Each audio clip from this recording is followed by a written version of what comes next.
flopping about. I'm sorry. It's been a while since I did a ripoff, a whole ripoff bit of, finding and possibly destroying these ripoff trains and stuff. So, this is episode 2, actually. Well, episode 3, now that I think about it. I'll have to change the title. Because, well, I have a friend who is big into the North Pole. I'm considering this a ripoff, but right here you have all different kinds of languages. You got English, let's see, you got English, French, German, Dutch, Italian, Spanish, Portuguese, and Swedish. So who would have thought? And what I'm going to be looking at is this monstrosity right here. This is a battery-operated North Pole Express train set. Yeah, that's what I'm going to be looking at. Hello, Casper. This is clearly, I know it's March, but, I wanted to take a look at this. Also, as some of my friends would say, this is fear, so I don't blame them. I'm going to be taking a look at the track and how it's all set up. This cost me $8.95 US dollars, by the way. Let's get out of this box. I should have done an unboxing on camera, but I did it off screen, whatever. Let's see, nothing in the box. Let's get rid of that. Let's take a look at the track. This is the track right here. Yeah, this is like Leo Kim video. I'm kind of continuing the bit here. This is a weird piece of track. This looks like O-gauge almost. This looks a lot like O-gauge track. Really flimsy. I bet if I put too much effort into this, the track would break. You can already see it's already bending just because I twisted it a little bit. It's a little hard to see on camera because this camera does not like to focus. I'm trying to make it focus, but it does have some little grooves on it. Like if I run my hand over it, it's got some grooves on the track here. Here's another piece of track. The track was just kind of haphazardly thrown in there. And if I'm looking over here, it comes with 2 D-size batteries. These things are huge. I forgot how big D-size batteries are. More curves. Let's see. They feel kind of soft, honestly. I guess I'll try getting the track set up on camera, but it's gonna feel really weird. Oh, here's something that I think doesn't get really mentioned a whole lot, are straight pieces. You don't get a whole lot of those in some model railroad things, but you do get them in a lot of knockoff stuff. If you want to watch Caillou and the Creepy Doll over my 3rd episode of knockoff toys, go ahead. I don't care. Looks like we got a set of instructions. Let's see. It says here.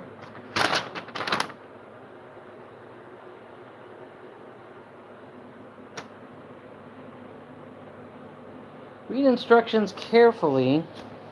Okay, so I got the instructions right here. It's a little hard to read because it's so small a font.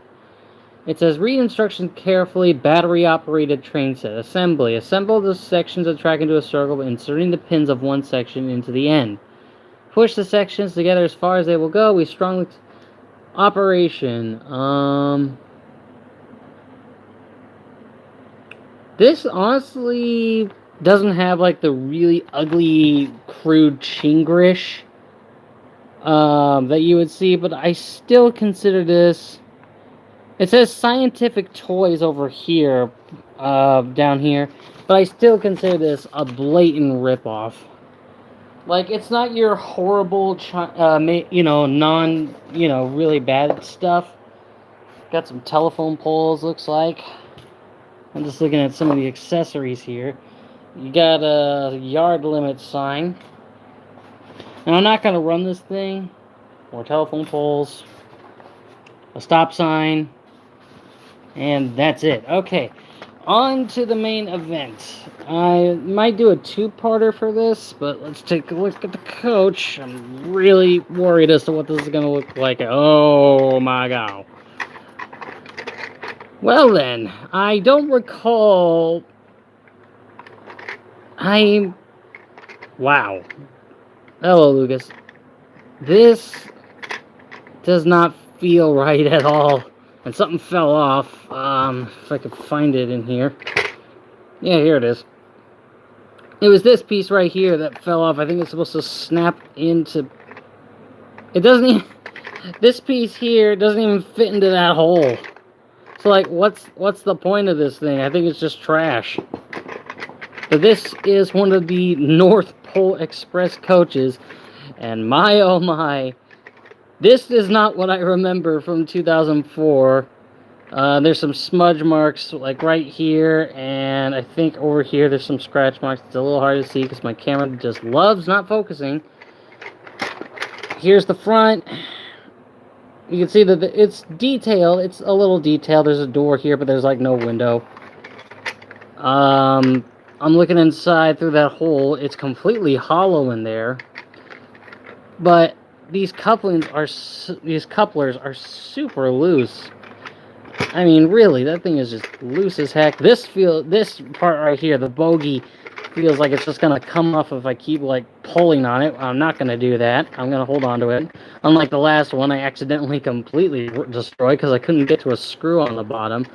I don't know how you can take off these bogeys though. I've never seen a design like that. It just looks... The coach itself looks like it's Russian built or something like that. I don't know. It just feels wrong in my hands. It's the best way to put it. See if I can get the next coach out. Yeah, I don't know what this little circle thing is here, because like it doesn't fit in that hole in there. Again, same thing as always. Loose couplers, loose bogeys. Yeah, it looks bad. It really does. Alright, let me get the tender out, if it'll come out without breaking. And these things are packed in there tight. Oh, oh my fuck. This is bad, people. It says North Pole Express. You got like the... Look at that. They barely... If I pulled in... Look at that. That is the worst kind of cold detail I've ever seen. It looks like someone just threw black sprinkles in there. You got these really flimsy looking detail. Well, not flimsy. They're actually kind of robust, but these parts right here could probably break off really easy. You got the wheel underneath here, but look underneath. There's nothing. All I can see in the back there is made in China. Again. It's got some fat wheels though, and it's got a pretty good flange. So that's good. It doesn't mean... It means that this isn't gonna fall off. But look at how loose the coupler is on the back here. It's just like flapping around and all that. And there, I think, is the oil, not oil, water intake right there. And then you got the coal load right here. But it just looks weird. And then this right here is where you would hook in the locomotive, which I'll get to in a second. But this thing is incredibly light. Feels really bad in my hands. Yeah. Anyway, now for the main attraction. I'm just breezing right through this, aren't I? And it's got some weight to it. Push the styrofoam magnum to clean things up, and wow. Here it is, folks. Here is the engine of this North Pole Express. And my, oh my, is it... How do I word this? It feels both simple, complex, and cheap at the exact same time. Obviously right here, here's 1225. They got the number right, which is good. But just look at how lazy this piece is right here. And also this part here I think would easily come off because it's just like so shoddily built.